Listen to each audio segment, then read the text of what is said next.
Hello and welcome to Indus News live from Islamabad. I am Munib Hamid with the news of this hour. Let's begin with the top stories first.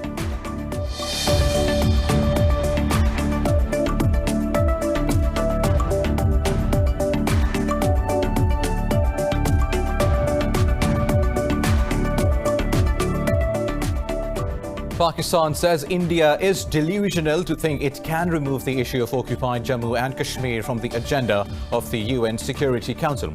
Pakistan's UN envoy Munir Akram says the agenda can only be changed with a consensus of the Council. Earlier, New Delhi asked the UN body to remove the issue ahead of the 75th session of the General Assembly this month.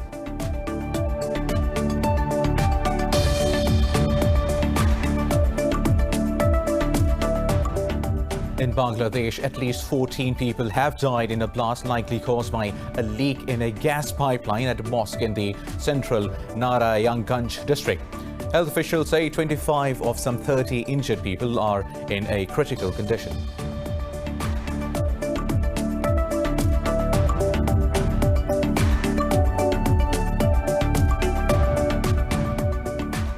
Brazil has recorded 907 deaths from COVID-19 in the last 24 hours, increasing the tally to over 125,000.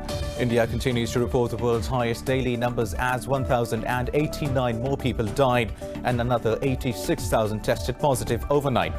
In Pakistan, 5 people have lost their lives to the virus in the last 24 hours, raising the death toll to 6,340. Globally, the virus has claimed more than 874,000 lives while infecting over 26.6 million.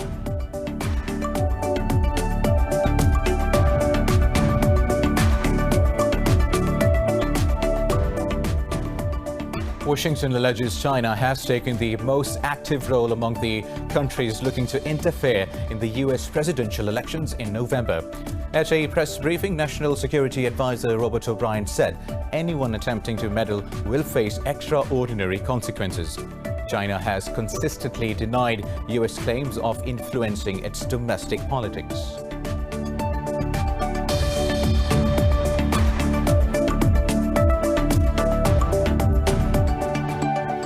News coming in detail after a short break. Stay tuned.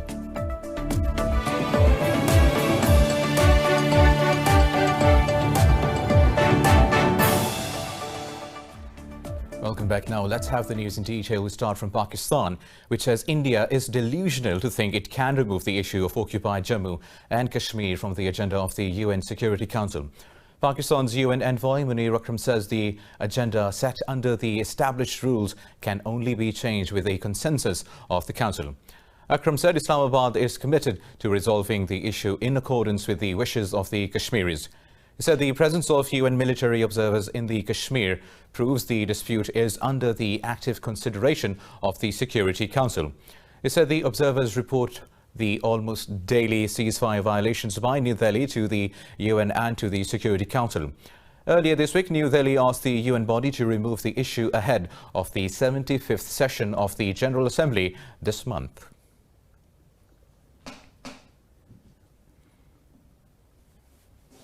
Now in Bangladesh, at least 14 people have died in a blast at a mosque in central Narayanganj district. Health officials say 25 of some 30 injured worshippers are in a critical condition. Fire officials suspect a gas leak to be the cause of the explosion. Officials say the blast went off when worshippers were about to leave the mosque after the night prayers. The authorities say a fireman managed to bring the flames under control in about half an hour. The Bangladesh Fire Service and Civil Defence have formed a committee to investigate the incident. Now, the International Atomic Energy Agency says Iran is continuing to increase its stockpile of enriched uranium in violation of the 2015 nuclear deal. In a confidential report, the IAEA said Tehran's stockpile now stands at over 10 times the agreed limit. The agency said Tehran's low-enriched uranium stockpile grew by 533 kilograms to just over 21 in just over 3 months. The 2015 Joint Comprehensive Plan of Action allows Tehran to only keep a stockpile of just over 200 kilograms. The report's release comes after the IAEA officials inspected one of Iran's 2 former nuclear sites. Now, the Saudi-led coalition forces say they have destroyed an explosive-laden Houthi drone in the Yemeni airspace. Coalition spokesperson Colonel Turki Al-Maliki said the drone was meant to hit civilian settlements in the kingdom. Al-Maliki said the unmanned aerial vehicle was destroyed before it could be launched any explosives. The Houthis have not yet commented on the development. Saudi-led military coalition and the rebels are at war since 2015 after Houthis overran much of Yemen, including the capital city of Sana'a. Moving on, the European Union has called for a multilateral conference to discuss tensions in the Eastern Mediterranean. Addressing the media, Council Chief Charles Michel said 27 leaders of the EU's member states would hold a meeting over the issue later this month. Michel said the conference will discuss the bloc's policies towards Turkey. He said the meeting will also review exclusive economic zone borders in the sea concerning energy, security and migration. He said Turkey and Greece have also been informed about the conference, which may help open a dialogue channel. Earlier, Turkey's Defense Minister Hulusi Akar said Ankara supports talks but will not compromise on its rights in the Eastern Mediterranean. We are presenting reality and mathematics. We are asking to discuss and negotiate in this framework. And finally, as you know, after NATO Secretary General's conversation with our president, there are attempts to start military-level talks. We support these talks. Well, Ankara and Athens have been at odds over claims and energy exploration activities in the rich waters. Now, Brazil has recorded 907 deaths from COVID-19 in the last 24 hours, increasing the tally to over 125,000. India continues to report the world's highest daily numbers as 1,089 more people died and another 86,000 tested positive for the virus overnight. Globally, the virus has claimed more than 873,000 lives while infecting over 26.5 million. This report has details. The coronavirus pandemic is continuing its reign of terror, pushing the world's health and economic resources to its limits. In Mexico, several state governments said they are running out of death certificates as the country approaches 67,000 fatalities. Brazil's TECPA Institute said it will conduct phase 3 trials of the Russian Sputnik V vaccine on 10,000 volunteers in early 2021. In the US, President Donald Trump has urged the Americans to observe COVID-19 precautions over the Labor Day weekend. And we need everybody to be careful, to apply common sense and do all of the things that we've told you to do as quickly, as much as you can. Social distancing, wearing a mask whenever the distancing is not possible, and staying with a group that you know. Let's just try and get through this one weekend, and I think we have a chance of doing that. Just social distance, wash your hands, all of the hygiene things that we speak about. In Europe, France reported its highest daily post-lockdown in over 2 months, while the UK reported nearly 2,000 new cases, the highest since May 30th. Meanwhile, the World Health Organization has once again urged against vaccine nationalism, saying such practices will only prolong the pandemic. In our interconnected world, if people in low and middle-income countries miss out on vaccines, the virus will continue to kill and the economic recovery globally will be delayed. So, using vaccines as a global public good is in the national interest of each and every country. Vaccine nationalism will prolong the pandemic, not shorten it. Mainland China has reported 0 cases in domestic transmission for over a fortnight now, while recording 10 newly imported cases. Elsewhere, South Korea has posted 200 infections for the 3rd day, with 168 new infections overnight. Meanwhile, Pakistan's COVID-19 mortality rate continues to drop as the country reported 5 deaths overnight. Pakistan's health ministry said the death toll in the country stands at 6,340. The health ministry reported 530 new infections, raising the number of active cases to 9,132. It said with a 95% recovery rate, over 282,000 patients have recovered from the virus.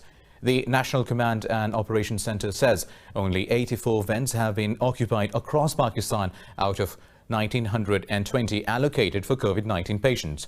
It said 735 hospitals are providing facilities to over 1,000 patients admitted across the country, while 535 patients remain in critical condition.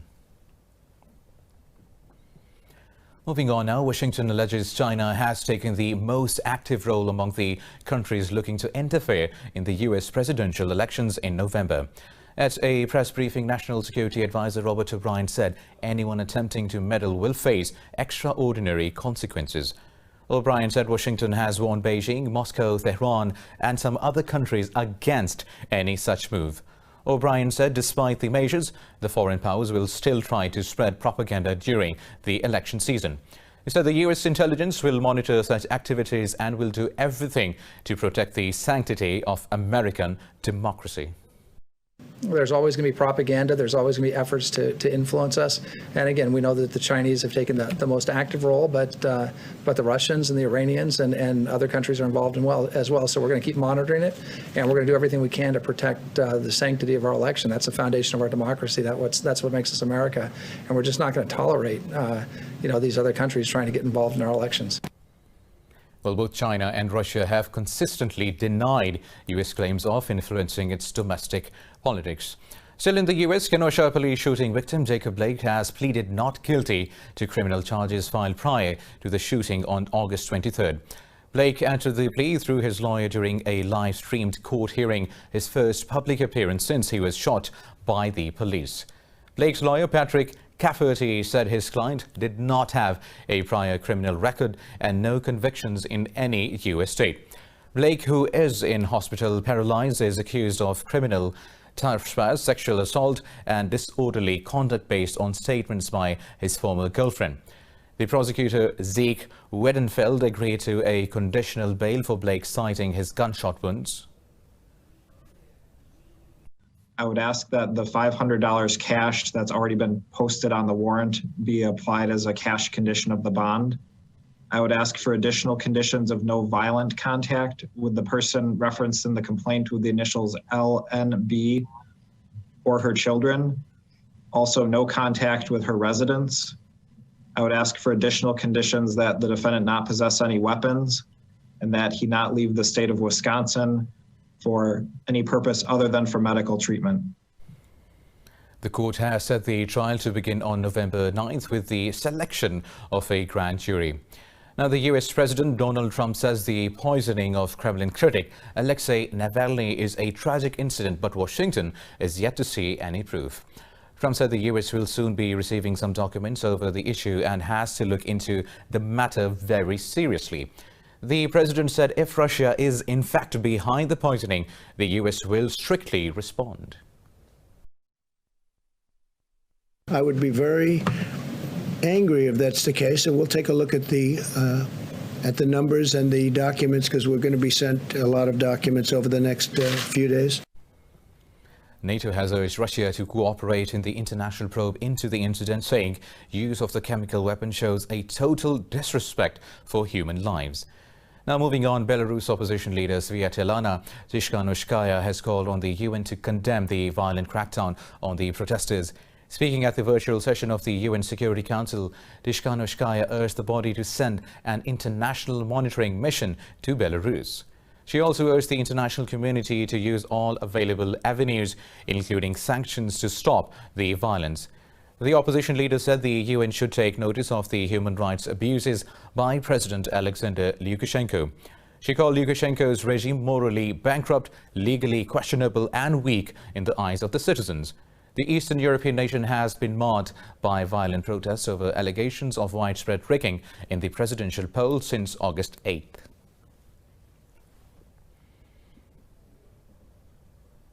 More news coming up in this bulletin after a short break. Stay tuned.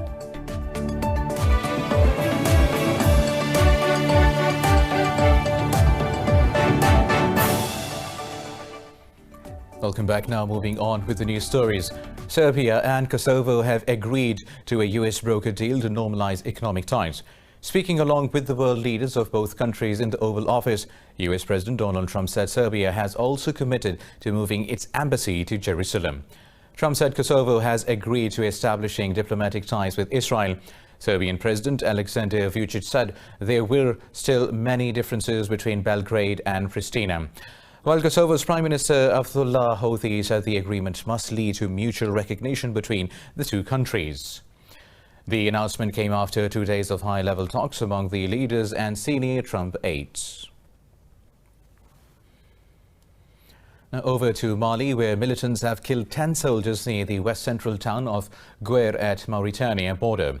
The attack was the deadliest against the armed forces since an August 18th military coup in the country. In a statement, the military said reinforcements have been dispatched to the attack site. International powers fear the ousting of President Ibrahim Boubacar Keita can further destabilize the West African nation. Meanwhile, Sudan's power-sharing government and a major rebel group have agreed to achieving democracy and make the country a secular state. The government agreed to move with the Sudan's People Liberation Movement North, led by Abdelaziz Al-Hilu. The group had not joined a deal signed on Monday to end wars stemming from the rule of the ousted leader Omar al-Bashir. The group said Sudan is a multiracial and multi-religious society, and the deal affirms full recognition of these diversities. The declaration said the state shall not establish an official religion and no citizen shall be discriminated on the basis of religion. 3 major groups signed Monday's deal, including factions from Darfur, where more than 300,000 people have been killed since 2003. The US has blacklisted 4 individuals for allegedly aiding the Venezuelan government to prevent free and fair elections in December. In a statement, Treasury Secretary Steven Mnuchin said President Nicolas Maduro's regime is attempting to seize control of the National Assembly. It said the Venezuelan government is trying to conduct a fraudulent election. Earlier this year, Indira Alfonso and Jose Gutierrez were appointed by the Supreme Court to oversee the National Electoral Council. The Venezuelan opposition and the US say the council is stacked with Maduro loyalists and cannot oversee a fair vote.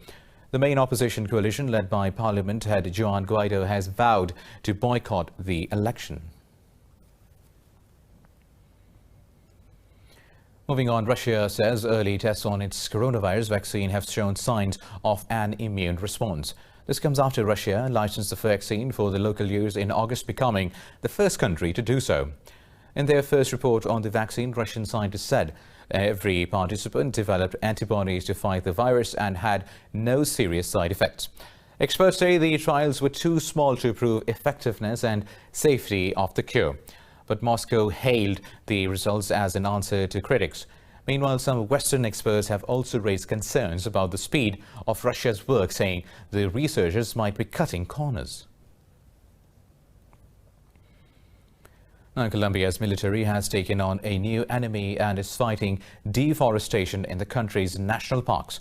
The country's military is one of the most well-trained and well-equipped in Latin America. President Ivan Duque launched Operation Artemisa last year to battle against deforestation in the Amazon. Colombia's Defense Minister Carlos Trujillo said the military has recovered 248 hectares of deforested land in the La Macarena National Natural Park so far. He said the military has also arrested 8 people for invading areas of special ecological importance, damaging natural resources and trafficking firearms. This is one of the most important campaigns by public security forces under President Ivan Duque's defense and security policy, who for the first time declared water, biodiversity, and environment as resources of prevailing national interest, recognizing them as national strategic assets. Despite progress, long distances and lack of transportation infrastructure is making the battle to protect natural resources a tough fight. Now, a zoo in the US Los Angeles city has come up with a cool idea to keep the chimpanzees safe from the scorching California heat. More details in this report. the early 20th century, temperatures in the U.S. state of California have risen by 2 to 3 degrees Fahrenheit on average. The resulting parched vegetation has been a major cause of supercharged wildfires in the state and nearby. Amid the rare, dangerous, and possibly fatal heat wave, the Los Angeles Zoo has planned to keep its animals safe from the scorching temperatures. The zoo administration has arranged frozen fruit treats for the chimpanzees from their favorite food. Chimpanzees are from equatorial Africa, so it's very stable temperatures all year round, fairly humid, not usually over 100, so that'll be a little extreme for them. So we definitely have some fun planned for them. They will have misters and they'll get icy treats that they can cool off with. With high temperatures forecast across California, Zoo Director Beth Schaffer said it is important to keep animals cool during the heat wave. The zoo also has air-conditioned habitats and separate water streams and pools for different animals. We do a lot of different things to cool our animals down. They have sometimes access to an indoor temperature-controlled area. Some of them have air conditioning. We sometimes run the hose for them so they can play in the hose. A lot of our animals, as you can see, like our chimpanzees, have their streams and their pools that they can cool off in. Zoo administration has also advised the public to take care of their pet animals during extreme temperatures. Now, the Beirut blast has left many scars. People are still struggling with the trauma of the explosion, which includes nightmares, flashbacks, crying, anxiety and anger. Psychologists say this is being exacerbated by the constant stream of images on Lebanese TV and social media showing the blast and its bloody aftermath. More details in this report. The Beirut blast has caught Lebanon at an extremely vulnerable point following a severe economic crisis doubled by the coronavirus pandemic. Hundreds of people are wrestling with the psychological trauma of the explosion. Unnerved by the devastating explosion, a local, Mazen Othman, says for the first time in his life he has to take medication to calm his nerves. He said that his children are also showing signs of distress. Yesterday night, I was asleep and my brother was playing with a plastic container. I was startled by the sound and woke up. Dad had to read me the Quran to help me fall asleep again. I'm worried for my father that he hurts himself, that he hits his head with a stone, because my dad is very nervous. On the 4th of August, a large amount of ammonium nitrate stored at the port of the city of Beirut exploded. The blast caused at least 190 deaths, 6,500 injuries, billions of property damage, and leaving 300,000 people homeless. For the elderly Lebanese, the blast has triggered memories of the 1975 to 1990 civil war and the 2006 war with Israel, among others. Lourdes Fakhri's parents and 6 siblings survived the blast, but the feeling of terror remains.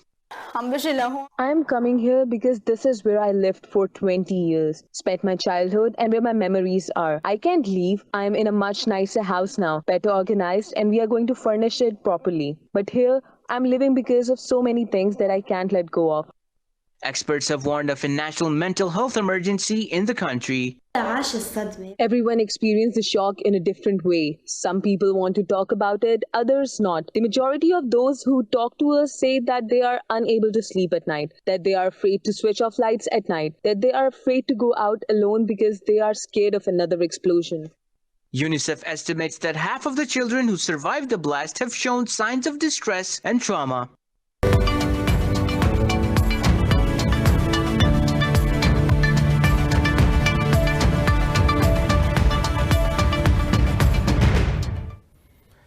The United States says its federal debt is projected to exceed the size of its economy in the fiscal year 2021. The U.S. Congressional Budget Office report said the federal budget is deficit projected to hit a record $3.3 trillion. The report shows the Treasury has already spent $2 trillion to prop up the economy amid the fight against the coronavirus pandemic. The CBO report projects federal debt held by the public to rise sharply to 98% of the GDP in 2020 compared with 79% in 2019. The record $3.3 trillion figure is 3 times more than the shortfall in 2019 and twice the levels reached after the Great Recession of 2008 and 9. The previous peak occurred in 1946 following the large deficit incurred during World War II.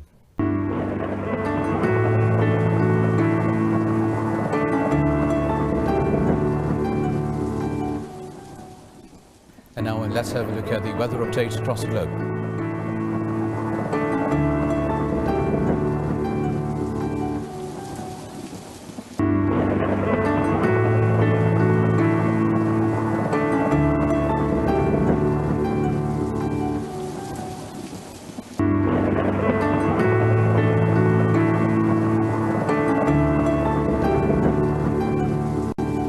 Well, that's all for now. For the latest updates, you can follow us on social media at indus.news. Take care.